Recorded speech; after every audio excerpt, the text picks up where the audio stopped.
सेवा जोहार सगाजन। तो चलिए सगाजन, आज बात करने वाले हैं कुपार लिंगों के जन्म के बारे में। पारी कुपार लिंगों के जन्म के बारे में कोयावंशी गोंड समुदाय में अनेक तरह की किंवदंतियां प्रचलित है और वो किंवदंतियां 3 क्षेत्र में है, मतलब 3 प्रकार के जन्म के बारे में उनको सुनने को मिलता है। उनमें से है चंद्रपुर, आदिलाबाद, वारंगल, ईस्ट गोदावरी और बस्तर परिक्षेत्र में जो कथासार प्रचलित है उसके अनुसार गोंडी पुणे मुठवा पांदी पारी कुपार लिंगो जी का जन्म कोया पुंगार से हुआ है, ऐसी जानकारी मिलती है। ठीक ऐसा ही कथासार डॉक्टर हेमडार्क के द राजवंश ऑफ आदिलाबाद इस किताब में भी वर्णित है। मुंह जबानी कथासारों के अनुसार एक बार हिरवादाई को पेंडूर गंगा में जल विहार करने की इच्छा हुई। पेंडूर मेटा से पेंडूर गंगा का उद्गम वहां पर पूर्वाकोट गणराज्य से बहती थी, जिसके बहते नदी में जल विहार करने हिरवा माता अपने सेविकाओं के साथ गई। नदी किनारे एक पेड़ छांव के तले अपने वस्त्र आदि उतारकर वह नदी के प्रवाह में जल विहार करने उतर गई। फिर वहां पे वो देखती है कि एक पुंगार मतलब वो अपना कोया पुंगार, महुआ का कोया पुंगार बहता हुआ दृष्टिगोचर हुआ। उसे पकड़ने हेतु हिरवा माता तैरते हुए बीच प्रवाह में गई। जैसे ही उसने अपने हाथों में उस कोया पुंगार को धर लिया, उसका एक सुंदर बालक के रूप में रूपांतरण हो गया। उस बालक को लेकर हिरवा माता अपने सेविकाओं के साथ राजमहल में लौट आई और पुत्र रतन प्राप्त होने की वार्ता पुलसिव राजा को वहां का सुनाया। उस नवजात शिशु को देखकर पुलसिव राजा पुलकित हो उठा और उसके नामकरण विधि का कार्यक्रम बड़े ही धूमधाम से आयोजित कर उस बालक का नाम कुपार रखा गया।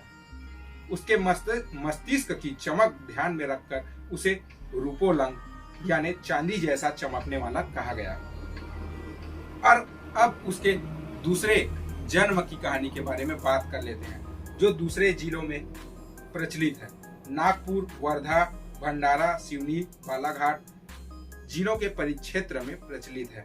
उसके अनुसार प्राचीन काल में दाई कली कंकाली के मधुर कोट बच्चों से परेशान होकर शंभू गौरा ने मिलकर उन्हें कोयली कचाड़ लोहगढ़ पर्वत की गुफा में 12 वर्ष के लिए कैद सुना दिया था।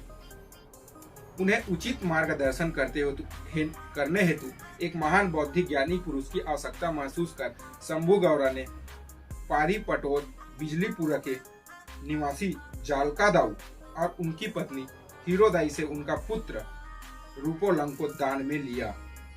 इस बारे में ऐसा बताया गया है कि जालका दाऊ और हीरोदाई दोनों शंभू गौरा के महान सेवक थे।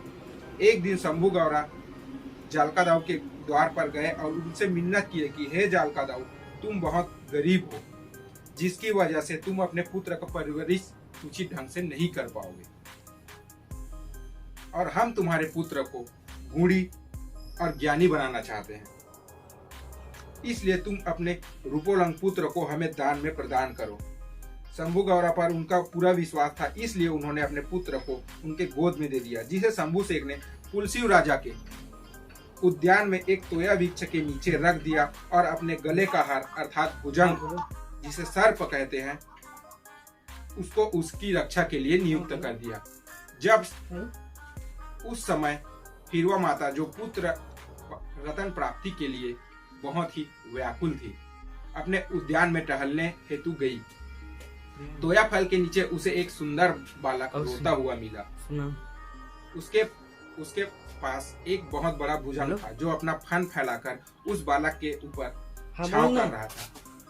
उस चमत्कारी दृश्य को देखकर हिरवा माता को बहुत आश्चर्य हुआ, क्योंकि बालक के चारों ओर घेरा डालकर वह भुजंग फन फैलाए बैठा हुआ था। डर के मारे हिरवा माता ने कुछ समय के लिए अपनी आंखें बंद कर ली। ठीक उसी वक्त वह भुजंग वहां से दूसरी ओर चला गया। हिरवा माता ने दोबारा उस बालक की ओर आंखें खोलकर देखा, तब वहां भुजंग को न पाकर चकित हो गई। चारों ओर निगाह दौड़ाने पर भी वहां उसको नजर नहीं आया। फिर वह बालक जोर जोर से और रो रहा था। हिरवा माता को उसकी हालत देखी नहीं गई और उसके मन में